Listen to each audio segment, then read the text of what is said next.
안녕하세요. 저는 인가 뮬러, 루프트한자의 A320 부기장입니다. 프랑크푸르트에서 인천으로 향하는 화물기를 조종하며 마지막 착륙 준비를 하고 있었어요. 창밖으로 보이는 인천공항의 야경이 베를린과는 사뭇 달라 보였습니다. 더 촘촘하고 더 조용해 보였거든요. 착륙 후 첫 번째 충격은 공항 직원들이었습니다. 이야기를 듣기 전에 1초면 누를 수 있는 좋아요와 구독 꼭 부탁드립니다. 사랑합니다.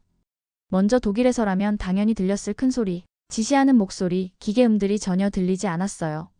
모든 작업이 손짓과 눈빛만으로 이루어지고 있었거든요. 이상하네. 중얼거리며 터미널로 향했습니다. 입국 심사대에서도 마찬가지였어요.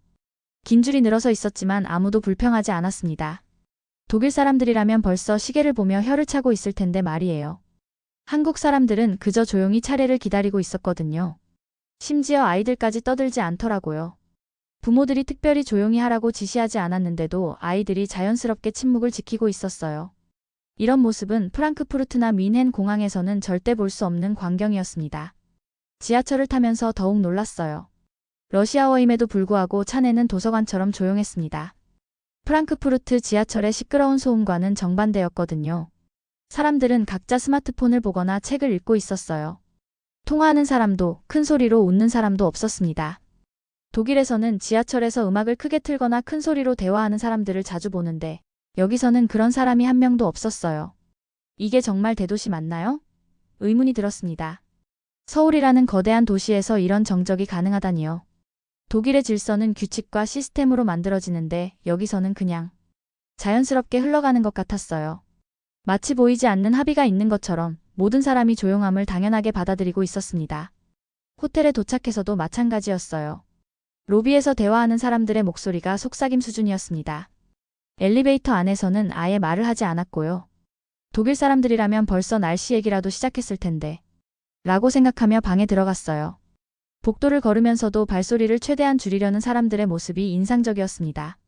독일 호텔에서는 밤늦게까지 복도에서 큰 소리로 대화하는 사람들을 자주 봤는데 여기서는 그런 배려심이 자연스럽게 몸에 배어 있는 것 같았어요. 창문을 열자 서울의 밤 풍경이 펼쳐졌습니다. 수많은 네온사인과 불빛들이 반짝이고 있었지만 소음은 거의 들리지 않았어요. 이상했습니다. 이토록 큰 도시가 이렇게 조용할 수 있다니요. 독일의 도시들과는 완전히 다른 에너지를 가지고 있었어요. 베를린의 밤거리는 항상 시끄럽고 활기차지만 서울의 밤은 조용하면서도 생동감이 넘쳤습니다. 호텔 직원과 짧은 대화를 나누면서도 그들의 목소리 톤이 독특하다는 걸 느꼈어요. 독일에서는 자신의 의견을 확실하게 전달하기 위해 목소리를 높이는 경우가 많은데 여기서는 그런 강세 없이도 충분히 소통이 되는 것 같았습니다.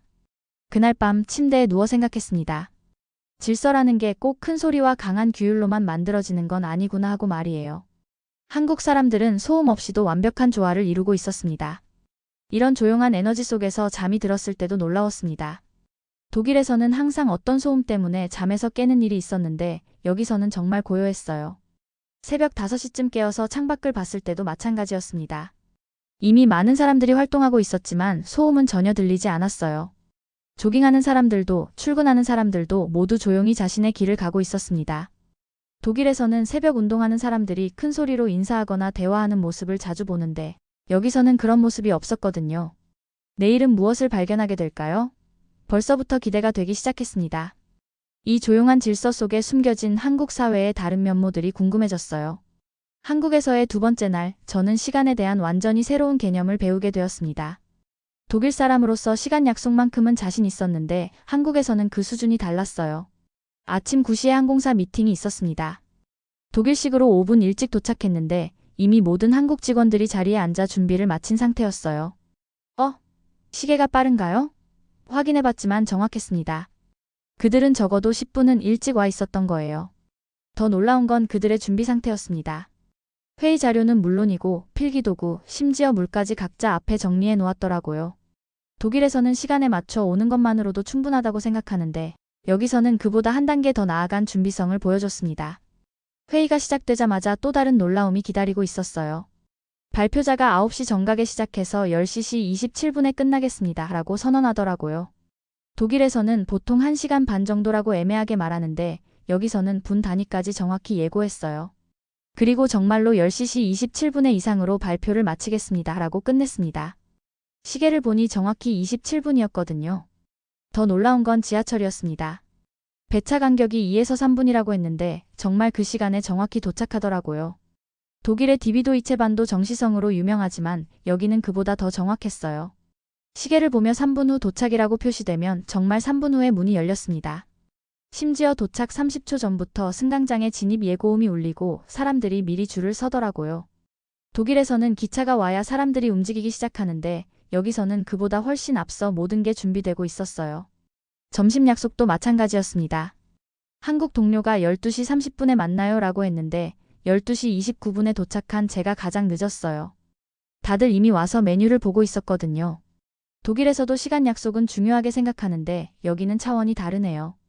더 신기한 건 그들이 시간을 계산하는 방식이었습니다. 여기서 식당까지 7분, 주문하고 음식 나오는데 12분, 식사 시간 25분, 커피 마시며 대화 15분, 돌아가는데 8분. 그러면 1시 7분에 끝나네요 라고 척척 계산하더라고요. 오후에 쇼핑몰에 갔을 때도 비슷했습니다. 매장 직원들이 고객을 응대하는 속도가 믿을 수 없을 정도로 빨랐어요. 독일에서는 계산할 때 직원과 고객이 여유롭게 인사를 나누는데 여기서는 그런 여유보다는 효율성이 우선이었습니다. 하지만 무례하지는 않았어요. 그저 빨랐습니다. 바코드 스캔, 결제, 포장까지의 모든 과정이 마치 정해진 시나리오처럼 정확하게 진행됐거든요. 카페에서 커피를 주문했을 때도 마찬가지였어요. 5분 후에 나옵니다 했는데 정확히 5분 후에 이름을 불렀습니다. 독일 카페에서는 곧 나와요 하고 10분을 기다리는 경우가 많은데 여기서는 약속한 시간을 정확히 지키더라고요. 심지어 4분 50초쯤에 바리스타가 시계를 보는 모습까지 봤어요. 저녁에 치킨을 주문했을 때가 정점이었습니다. 30분 후 배달이라고 했는데 정확히 29분 50초에 벨이 울렸어요.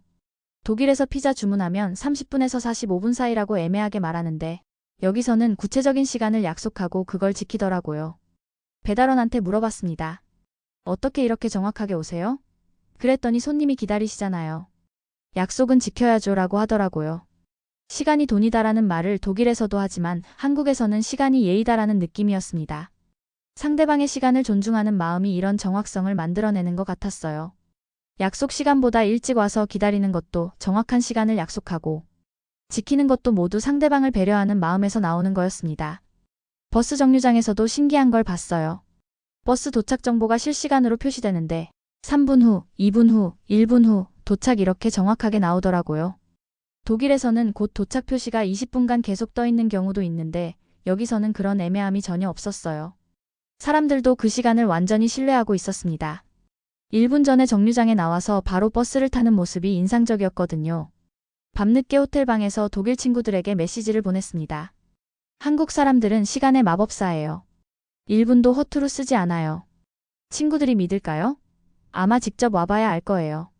내일은 또 어떤 시간의 마법을 보게 될까요? 잠이 오지 않을 정도로 궁금했습니다.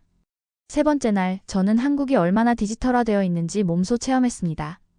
독일도 IT 강국이라고 자부했는데 한국은 완전히 다른 차원이었어요. 아침에 호텔에서 나와 첫 번째로 마주친 건 키오스크였습니다. 카페에서 커피를 주문하려는데 직원이 아닌 화면을 가리키더라고요. 이걸로 주문하는 거예요? 당황스러웠지만 따라해봤습니다. 메뉴 선택부터 결제까지 모든 게 터치 한 번으로 해결됐어요. 독일에서는 아직도 현금을 쓰는 카페가 많은데 말이에요. 더 놀라운 건 키오스크가 다국어를 지원한다는 거였습니다. 독일어 버튼을 누르니까 모든 메뉴가 독일어로 바뀌더라고요. 이런 배려까지. 지하철역에서도 마찬가지였어요. 교통카드를 스마트폰에 넣어서 찍기만 하면 끝이었습니다. 독일의 복잡한 티켓 시스템과는 비교할 수 없을 정도로 간단했어요. 이런 게 진짜 편리함이구나 감탄했습니다. 독일에서는 구간별로 다른 요금 체계 때문에 항상 헷갈리는데 여기서는 그런 복잡함이 전혀 없었거든요. 심지어 잔액이 부족하면 바로 충전할 수 있게 되어 있고 충전도 카드나 현금 없이 스마트폰으로 간단하게 할 수 있었어요. 점심때는 더 놀라웠습니다. 식당에서 QR코드를 스캔하니까 메뉴가 나오고 주문도 바로 가능했어요. 직원을 부를 필요도 없고 기다릴 필요도 없었습니다. 독일에서는 웨이터가 올 때까지 손을 들고 기다려야 하는데 여기서는 그런 불편함이 전혀 없었어요. 주문하고 나서도 실시간으로 주문 상태를 확인할 수 있었거든요. 조리 중, 곧 나옵니다. 완료 이런 식으로 말이에요. 독일 식당에서는 주문하고 나면 언제 나올지 모르는 채로 기다려야 하는데 여기서는 모든 과정이 투명했습니다. 쇼핑할 때도 신기했어요. 상품에 붙은 QR코드를 스캔하면 리뷰와 가격 비교가 바로 나오더라고요. 심지어 다른 매장의 가격까지 실시간으로 확인할 수 있었습니다. 이건 완전히 투명한 시장이네요 생각했어요. 독일에서는 가격 비교하려면 여러 매장을 직접 다녀야 하는데 여기서는 앉은 자리에서 모든 걸 확인할 수 있었습니다. 온라인 쇼핑몰과 오프라인 매장의 경계가 없어진 느낌이었어요. 더 놀라운 건 결제 시스템이었습니다. 현금을 쓰는 사람이 거의 없더라고요. 모든 게 카드나 스마트폰으로 결제됐어요. 심지어 길거리 노점상까지 QR코드 결제를 받고 있었습니다. 독일에서는 아직도 많은 곳에서 현금만 받는데 여기서는 디지털 결제가 완전히 일상화되어 있었어요.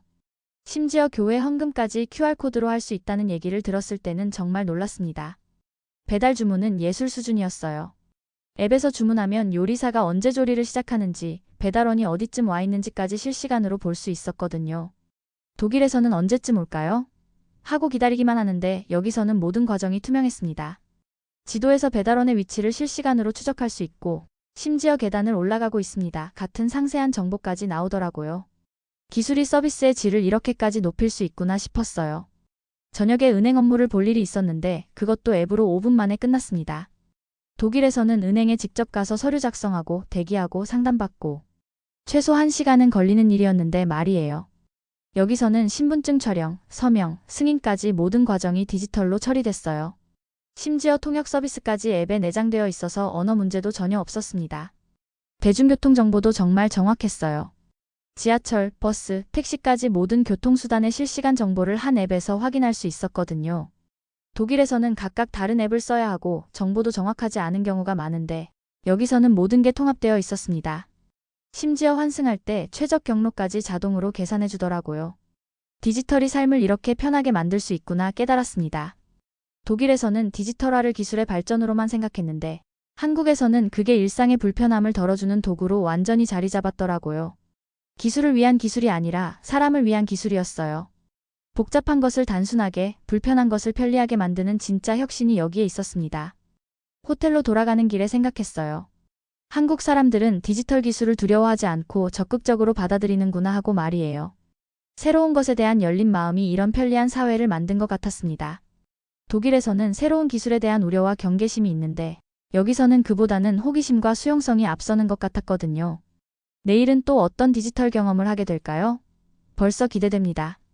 네 번째 날은 한국 음식과의 본격적인 만남이었습니다. 독일 음식과는 정반대의 경험이 저를 기다리고 있었거든요. 호텔 조식부터 달랐어요. 독일식 아침은 빵, 버터, 잼, 소시지 정도로 단순한데 여기서는 김치, 나물, 생선까지. 아침부터 이렇게 다양한 반찬이 나온다니요. 아침에 이렇게 많이 먹어도 되나요? 의문이 들었지만 호기심이 더 컸습니다. 각각의 반찬을 하나씩 맛보면서 놀랐어요. 모든 음식이 서로 다른 맛과 식감을 가지고 있으면서도 전체적으로는 조화를 이루고 있었거든요. 독일 아침 식사의 단조로움과는 완전히 다른 세계였습니다. 첫 번째 김치를 입에 넣었을 때의 충격이란? 독일에서는 절인 양배추인 사우어크라우트를 먹지만 김치는 차원이 달랐어요. 매콤하면서도 상큼하고 아삭하면서도 깊은 맛이 있었습니다. 이게 매일 먹는 음식이라고요? 놀라웠어요. 사우어크라우트는 신맛이 주를 이루는데 김치는 매운맛, 짠맛, 단맛, 신맛이 복합적으로 어우러져 있었거든요. 하나의 음식에 이렇게 많은 맛이 들어있을 수 있다니요. 점심에는 한국 동료가 삼겹살집으로 데려갔습니다. 독일에서 고기라고 하면 소시지나 슈니첼 정도인데 여기서는 고기를 직접 구워 먹더라고요. 처음엔 어색했지만 함께 고기를 굽고 나누어 먹는 과정이 재미있었어요. 독일에서는 개인 접시에 개인 음식이지만 여기서는 모든 걸 함께 나누는 문화였거든요. 고기가 익어가는 과정을 함께 지켜보고 언제 뒤집을지 의논하고 다 익으면 서로 나눠주는 모습이 인상적이었습니다. 음식을 매개로 한 자연스러운 소통이었어요. 상추에 고기를 싸서 먹는 것도 신기했습니다. 독일에서는 야채는 야채대로, 고기는 고기대로 먹는데 한국에서는 이렇게 조합해서 먹는구나 싶었어요. 이런 먹는 방법도 있었네요. 감탄했습니다. 상추의 아삭함과 고기의 육즙, 그리고 쌈장의 짭조름함이 입안에서 조화를 이루는 게 정말 신기했거든요. 하나씩 따로 먹을 때와는 완전히 다른 맛이었어요. 더 놀라운 건 밑반찬의 다양성이었습니다. 독일에서는 메인 요리 하나에 감자나 빵 정도가 전부인데 여기서는 메인 요리가 나오기도 전에 테이블이 가득 찰 정도로 많은 반찬이 나왔어요. 각각이 다른 맛과 조리법을 가지고 있었습니다. 어떤 건 달고 어떤 건 맵고 어떤 건 새콤하고 마치 작은 코스 요리를 여러 개 먹는 기분이었어요. 저녁에는 치킨과 맥주를 시켰습니다.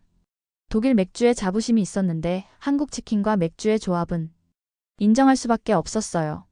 독일 맥주는 맥주 자체의 맛을 즐기는 거라면 한국에서는 음식과의 조화를 중시하는 느낌이었습니다. 치킨의 바삭함과 맥주의 시원함이 정말 잘 어울렸거든요. 독일에서는 맥주와 함께 먹는 음식이 소시지나 프레첼 정도인데 여기서는 훨씬 다양한 조합이 가능하더라고요. 가장 인상적이었던 건 반찬 문화였습니다. 메인 요리 하나 시키면 여러 가지 반찬이 무료로 나오더라고요. 독일에서는 사이드 디쉬 하나도 별도 주문해야 하는데 여기서는 그런 인색함이 전혀 없었어요. 손님을 이렇게 대접하다니. 심지어 반찬이 떨어지면 무료로 리필까지 해주더라고요. 이런 서비스는 독일에서는 상상도 못할 일이었습니다. 밤늦게 편의점에서 라면을 사 먹어봤어요. 독일의 인스턴트 라면과는 비교할 수 없을 정도로 맛있었습니다. 단순히 배고픔을 달래는 음식이 아니라 제대로 된 한 끼 식사였어요. 면의 식감부터 다르더라고요. 독일 라면은 밀가루 맛이 강한데 한국 라면은 쫄깃하면서도 부드러웠습니다. 스프도 복합적인 맛이었어요. 매운맛 속에서도 감칠맛과 단맛이 느껴졌거든요. 한국 음식의 또 다른 특징은 발효 음식이 많다는 거였습니다. 김치, 된장, 고추장. 모두 발효를 통해 만들어진 음식들이었어요. 독일에서도 사우어크라우트나 치즈 같은 발효 음식이 있지만 한국만큼 다양하지는 않았습니다. 발효를 통해 만들어진 깊은 맛이 한국 음식의 특징인 것 같았어요. 음식이 문화구나 깨달았습니다. 독일 음식이 실용적이고 든든하다면 한국 음식은 정성스럽고 다채로웠어요. 매 끼니마다 이렇게 많은 정성을 들이는 문화가 놀라웠습니다. 음식을 통해 상대방을 배려하는 마음을 표현하는 것 같았거든요.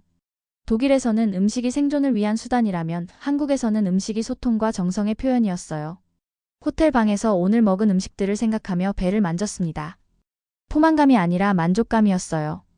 단순히 배를 채우는 게 아니라 마음까지 채워주는 느낌이었습니다. 내일은 또 어떤 맛을 만나게 될까요? 벌써 다음 식사가 기대됐습니다. 한국에서의 마지막 날인데 아쉬움이 벌써 밀려오기 시작했어요. 마지막 날, 저는 한국 서비스의 진짜 의미를 깨달았습니다. 독일의 서비스와는 완전히 다른 철학이었어요. 아침에 호텔 체크아웃을 하면서였습니다.